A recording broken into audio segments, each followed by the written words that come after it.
3월 23일 KMA 뉴스브리핑입니다. 코로나19 사태가 시작된 지 2달이 지났습니다. 전문가들은 이제 3차 유행을 막는 데 힘을 써야 한다고 입을 모았습니다. 1차 유행은 중국 후베이성 우한에서 들어온 첫 환자를 시작으로 벌어졌죠.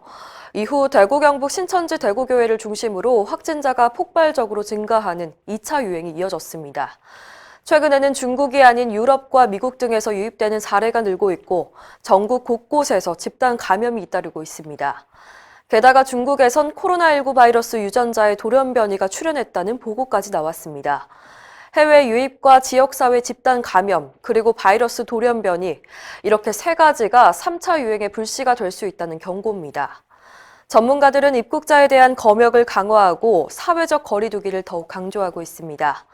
한편 오늘 오전 현재 확진자 수는 8,961명, 사망자는 111명입니다. 의사들이 코로나19와 잘 싸우기 위해서는 환자들의 감염 경로와 임상적 특징, 사망 환자들의 공통점, 또 어떤 치료가 효과가 있었고 없었는지 등에 대한 정보를 갖고 있어야 합니다. 그런데 지금 보건당국은 이런 정보도 전혀 제공하지 않고 있는 것으로 드러났습니다. 대한의사협회는 20일 기자회견을 열어서 정부에 수차례 걸쳐 정보 공개를 요청했으나 여전히 답을 주지 않고 있다며 이해하기 어렵다고 지적했습니다. 의협은 이미 각 분야의 국내 최고 전문가들을 위촉해 데이터를 분석을 위한 만반의 준비를 갖춰놨다며 하루빨리 임상 정보를 취합하는 시스템을 만들어서 의료계에 공개하라고 정부에 촉구했습니다. 의협은 또 코로나19 사망자를 줄이기 위한 치료 전략을 서둘러 마련할 것도 정부에 요구했습니다.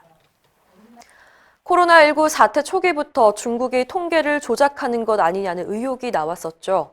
홍콩 사우스 차이나 모닝포스트는 어제 중국 정부의 기밀 자료를 분석한 결과 지난달 말까지 4만 3천 명이 양성 판정을 받은 무증상 환자였는데 중국 정부의 확진자 공식 집계에 포함되지 않았다고 주장했습니다.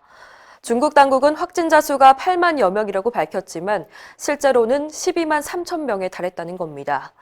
지난 18일에서 19일 이틀 동안 중국 내 신규 환자가 한 명도 발생하지 않았다는 중국 당국의 발표도 믿을 수 없다는 지적입니다. 대만 자유시보는 우한 격리시설에 근무하는 의사를 인터뷰했는데요. 이 의사는 지금도 계속 우한에서 신규 환자가 발생하고 있다며 중국 정부의 발표는 거짓말이라고 폭로했습니다. 코로나19 환자를 진료하는 병원의 신뢰도를 깎아내린 중앙방역대책본부가 의료계의 비판을 받고 있습니다.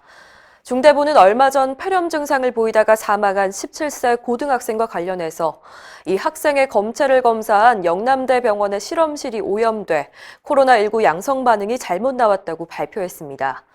그러자 병원 측은 사실무근이라며 강하게 반발했는데요. 대구광역시 의사회도 성명을 내고 의료진에게 깊은 상처를 줬다고 비판했습니다.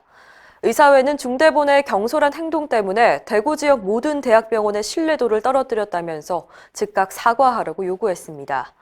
특히 질본이 병원 측의 검사 오류로 단정하고 부검을 통한 정확한 진단 없이 황급히 마무리하려는 태도는 용납할 수 없다고 주장했습니다. 대한의사협회가 정기 대의원 총회를 무기한 연기했습니다. 의협 대의원의 운영위원회는 최근 회의를 열고 사회적 거리 두기를 실천하기 위해 총회 연기를 결정했습니다. 총회는 전국 대의원 수백 명이 참석하는 대규모 행사여서 자칫 불상사가 발생할 경우 코로나19에 대처하는 의료계의 컨트롤 타워가 마비될 수 있기 때문입니다. 이철호 대의원의 의장은 총회 예정일인 4월 25일까지 코로나19가 종식되기 어려운 분위기라며 의협이 사회적 거리 두기를 국민들에게 권고하는 마당에 수백 명이 모이는 행사를 개최할 수는 없다고 설명했습니다. 총회가 연기됨에 따라 의협 집행부는 시급한 안건에 대해서 전체 이사회와 대의원의 운영위원회를 거쳐 서면 결의를 진행할 계획입니다. 이상으로 뉴스브리핑을 마칩니다. 자세한 사항은 의협신문을 참고하시길 바랍니다.